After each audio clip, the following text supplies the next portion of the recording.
You know what's interesting? Almost every woman believes she knows how to kiss a man. But if you ask men honestly in private, they'll admit that only a few women ever made them feel something deeper than attraction. The truth is, men aren't difficult to excite. But making him completely unravel, making him crave you long after you've left the room, that's a different skill.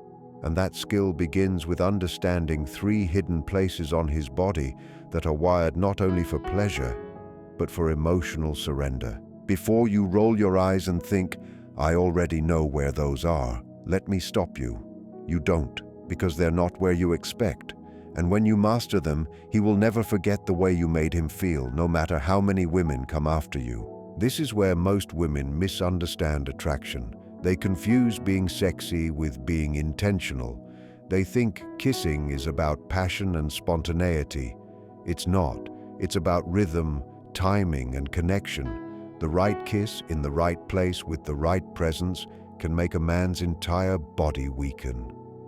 I used to believe kissing was all about chemistry, that unexplainable spark. But after years of working with women and relationships, I learned that chemistry can be created. It's built slowly through energy, focus, and pacing. Today, I want to show you 3 specific spots that activate a man's emotional and neurological switches at the same time. Because when you touch both his body and his sense of self, you create a loop in his brain that quietly says, "I want more of her." Have you ever kissed a man and felt him respond but not fully melt? That's because you were probably kissing all the expected places: lips, neck, chest. He enjoys it, yes, but his mind isn't surprised. There's no signal that says, "She's different." Men crave novelty just as much as validation. What makes him lose control isn't only how you kiss, it's where and why. Here's what most women never learn. A man's pleasure receptors are deeply tied to his sense of pride, safety, and surrender. When you touch the places that activate both physical desire and emotional trust, you stop being just another woman. You become the one who rewires his nervous system. Before I explain the spots, understand this foundation. Most women believe men want control. In truth, the right man wants to trust someone enough to lose it. And the way you guide him there isn't dominance, it's presence. Your touch should say, "You're safe here, you don't have to hold it together." That feeling creates obsession, because surrender is vulnerability. And the woman who makes a man feel safe enough to surrender is unforgettable. This isn't about tricks or manipulation. It's about understanding biology and emotion. Certain kinds of touch release dopamine and oxytocin at the same time, pleasure and bonding together. That's why these spots are powerful. They don't just feel good. They make him associate you with comfort and calm desire. And here's what most women miss. The kiss that stays in his mind doesn't start with your lips. It starts with intention. The pause before the kiss, the breath that lingers, that hesitation creates anticipation. Often, the first few seconds before contact are more powerful than the kiss itself. I used to think passion meant moving fast, showing enthusiasm. But men don't remember the woman who rushes. They remember the woman who slows time, who kisses like she's discovering, not proving. The goal isn't to turn him on.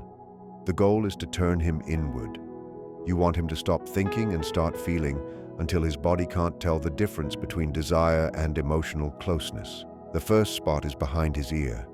It's subtle, but incredibly sensitive. The skin is thin, full of nerve endings, and connected to the vagus nerve. When you kiss him there gently, you're communicating safety and attention, not just arousal. That's why his breathing changes. Never rush this. Build toward it. Speak softly near his ear. Let your breath touch his skin. Pause. Then kiss the soft area where his neck meets his skull, barely using pressure. Hold it slightly longer than expected, then pull away. Let him want more.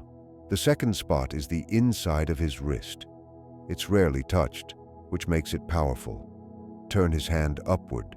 Trace the skin lightly. Feel his pulse. Kiss it slowly. Hold, then withdraw. His body remembers that softness long after the moment ends. The third spot is the small of his back. This is where men hold tension and strength. When you touch him there with calm intention, you give him permission to release. Stand behind him. Rest your hand there. Kiss just above his waistband gently, not to excite but to soothe. That contrast is what makes it unforgettable. These three spots aren't a routine. They're a language, curiosity, anticipation, safety. Don't force them. Let presence guide you. When your intention is to give, not to take, his body responds. When you stop trying to impress, he starts to feel. Slow down. Let silence exist. Touch with awareness. You're not just kissing him. You're teaching him what connection feels like. That's the art. That's the presence. That's how you become unforgettable. Let the quiet linger. Let the current build. And when you finally touch him there, do it as if you're telling him something only his body can decode. That's how the unraveling begins. That's how you make him slowly lose control. Most women have no idea how intimate a man's wrist truly is. It's one of those places that's always exposed, yet almost never intentionally touched. And that's precisely why it holds so much power. The inner wrist is dense with sensory nerve endings that link straight to the systems controlling heart rhythm and arousal. When you touch or kiss him there, you're literally tuning into the cadence of his heartbeat, the quiet signal that tells his brain, you're alive, you're wanted, you're noticed. And what makes this spot so beautiful is its subtlety. It's not loud or overtly sexual. It's soft, disarming, nearly innocent. But that's what makes it unforgettable. You're entering his world through tenderness, not performance. Begin simply. Maybe you're seated across from him at dinner, his arm resting casually on the table. You're laughing, teasing, holding his gaze. Then, in one small, natural motion, reach for his hand. Don't clutch it. Just rotate it gently so his palm faces upward. Let your fingertips glide slowly over the soft skin where his wrist meets his hand. That's when you'll feel his pulse shift. That tiny rhythm beneath your touch is his body confessing without words. Pause. Let your thumb draw slow, lazy circles there as you keep talking. You're anchoring the connection to his heartbeat without saying anything at all. When you finally lower your lips to kiss that spot, slow and deliberate, it sends a signal straight into his nervous system. His body interprets it as safety blended with anticipation. It's the same physiological response that happens when adrenaline and oxytocin overlap. He feels excited yet calm, stirred but grounded. And that duality is what keeps men hooked. They're not just chasing pleasure. They're seeking peace inside excitement, and you become the source of both. The wrist works because it's unexpected. Every man has had his neck kissed, his chest explored, but when you kiss the inside of his wrist, you're communicating something different.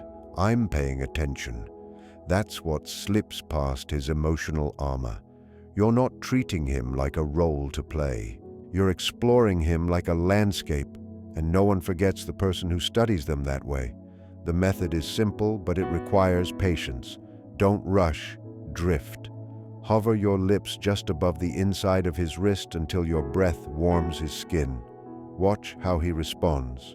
If he tightens, ease back slightly. If he softens or exhales, that's your signal. Then kiss him once, gently, right on the pulse. Hold it for 2 or 3 seconds. Just long enough for your breath to sync with his.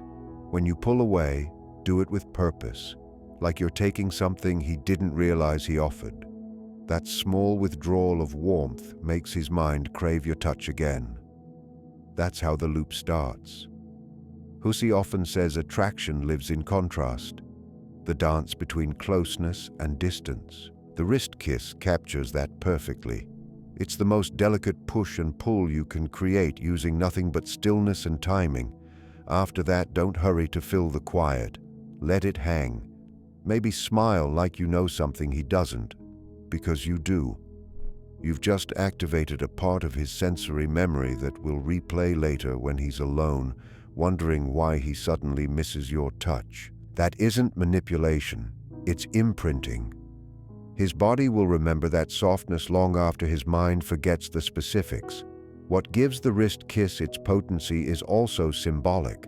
The wrist is where we check our pulse. It's where life feels most real. When you kiss him there, you're acknowledging that aliveness in him. You're saying, I feel you, I notice you, you matter. And for men, that's magnetic. They rarely feel seen beyond strength or confidence.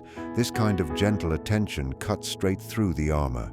It tells him he doesn't need to perform, he just needs to exist. Here's a small way to deepen it. After the kiss, lightly trace the same spot with your fingertip in a slow spiral. Don't look at him. Keep chatting, laughing, moving on as if nothing happened. That contrast between your casual tone and the intimate gesture will short-circuit his thoughts. He won't know whether to breathe or lean closer. That's what you want. Quiet chaos within him. Because desire doesn't shout. It hums softly under the surface. And when you learn to play with that hum, you guide the emotional tempo of every interaction. Remember, this isn't about control. It's about presence. When your energy says, I'm fully here with you, his defenses soften. When your touch says, I see you, his heart opens. The kiss on the wrist is the smallest gesture carrying the loudest emotional message. I choose you right now. And that's what every man secretly longs for. So next time you're close enough to touch his hand, resist the obvious. Let your fingers drift to his wrist. Feel the pulse beneath your skin. Kiss it like a secret you intend to keep. Then pull back just slightly and watch his body lean toward yours before he realizes it. That's the strength of subtlety. That's how you begin to unravel him one heartbeat at a time. There's another place on a man's body that almost no one notices, yet it's deeply vulnerable and emotionally charged.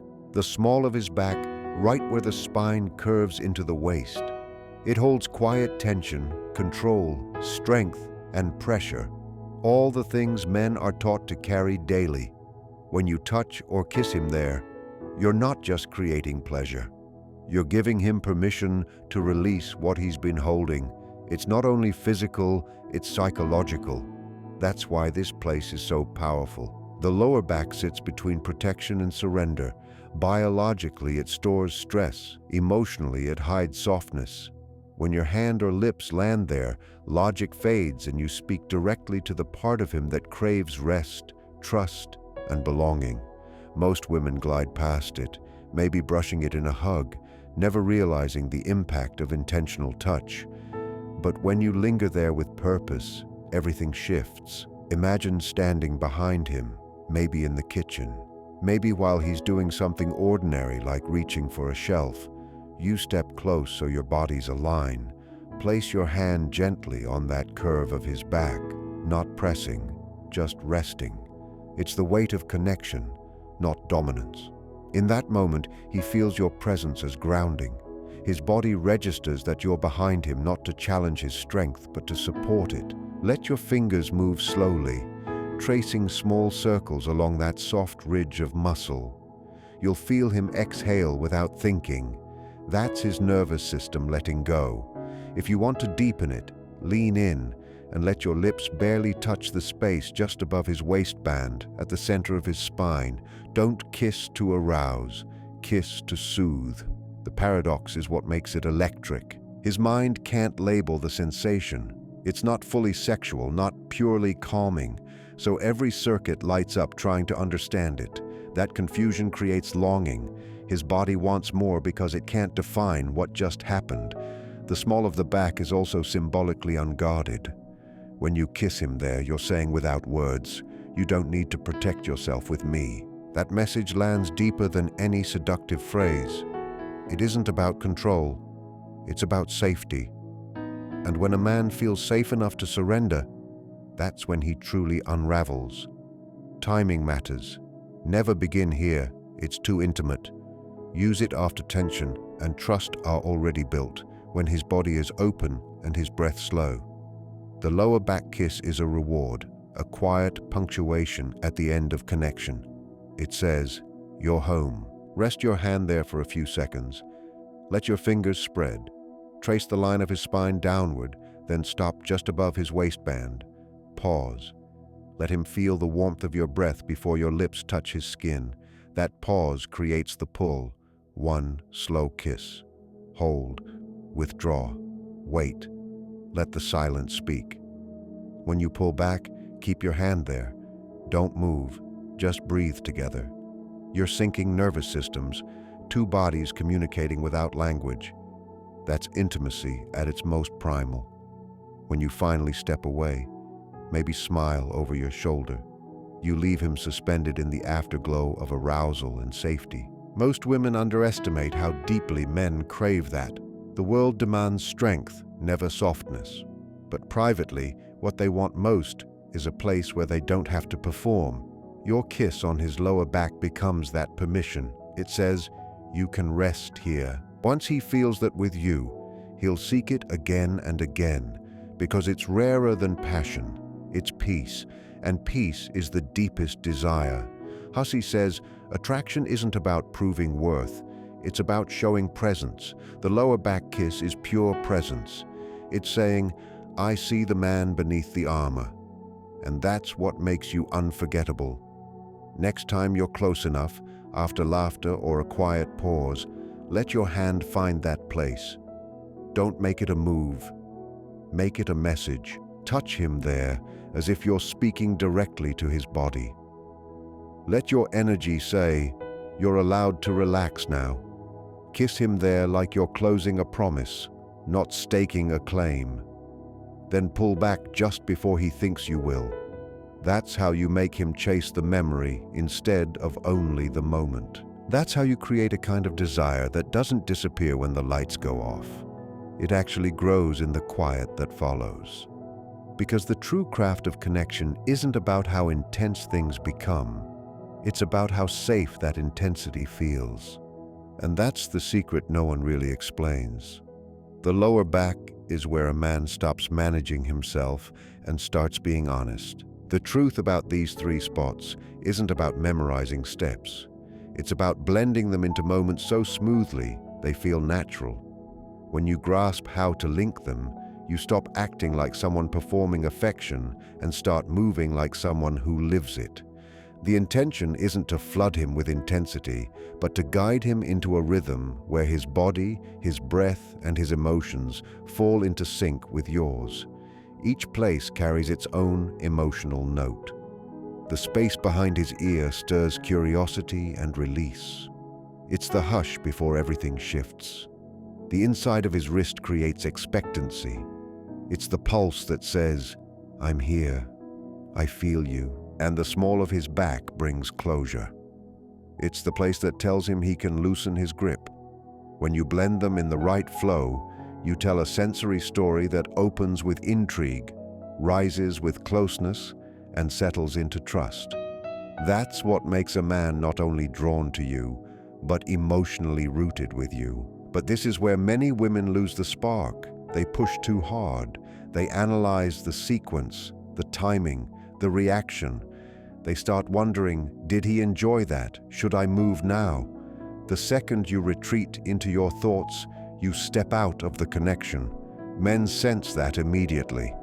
What keeps him captivated isn't perfection, it's presence. It's the way you seem to melt into the moment, into him, into the space between one breath and the next. So release the formula. Treat it like a dialogue made of touch. You're not instructing his body, you're responding to it. When his breathing stutters, that's agreement. When his shoulders ease, that's safety. When he grows still, that's surrender. That's how you know the message is received. The most powerful way to weave these three places together is gradually. Don't use them all in a single evening. Let each one become its own impression. Maybe the first time you linger behind his ear while murmuring something that makes him grin. Another time, while you're close, you trace his wrist as he speaks. Later, when the bond is deeper, you rest your hand at the small of his back and stay there until his body stops holding itself together. You're gently teaching him that your touch equals calm, equals desire, equals home. And then something subtle begins to happen. He starts reaching for you first. His fingers find your wrist when you walk together. His body angles toward you when you're near. His head tilts slightly without thought, offering you that place behind his ear. That's his body longing for the map you've etched into it. The connection feeds itself. Every movement awakens the echo of the one before. That's when you know you've crossed past attraction. You've stepped into imprinting. But here's the deeper reality. None of this works unless it comes from a sincere wish to give, not to take. When your energy says, "I want you to feel safe, wanted, and understood," his body understands. It softens. When your energy says, "I want you consumed by me," his body tightens. People are wired to read intention through the smallest signals. Genuine care can't be faked. That's why identical touch can either build closeness or shatter it. Intention makes the choice. The irony is that when you stop trying to unravel him, that's when he actually does, because he no longer feels steered and instead feels like he's uncovering something meaningful with you. That's what Hussey always points to. Real attraction isn't about chasing reassurance. It's about embodying worth. And here, worth means the ability to create emotional depth without asking for anything back. So when you're with him, slow yourself. Allow silence to stretch between words. Don't rush to fill it. That's where tension breathes. When your lips meet his skin, don't think about the response. Think about the bond. You're not only kissing him, you're speaking to the part of him that's exhausted from pretending he's unbreakable. Life demands he be steady, rational, strong. But with you, he should feel permission to unravel a little. That's the offering you give. That's why he stays. And here's the last truth. These moments don't just transform him, they transform you. Because when you begin to touch with that level of awareness and presence, you stop hunting for attention. You realize your strength isn't in how appealing you appear, but in how deeply you allow someone to feel. You become magnetic, not because you're trying to pull, but because you're grounded in your own quiet certainty. That's the energy that draws him back again and again. So the next time you're close enough to reach him, don't focus on impressing. Focus on sensing. Notice each breath, each pause, each brush of your lips as part of a story about the woman you are. Steady, attentive, naturally compelling. Let every movement be slow enough to linger in memory and gentle enough to be missed when it's gone. Because ultimately, the 3 kissing spots were never really about his body. They're about teaching him what genuine connection feels like. The kind that stays after the moment passes. The kind that visits him in silence. The kind that makes him murmur your name without knowing why. That isn't a trick. That's presence.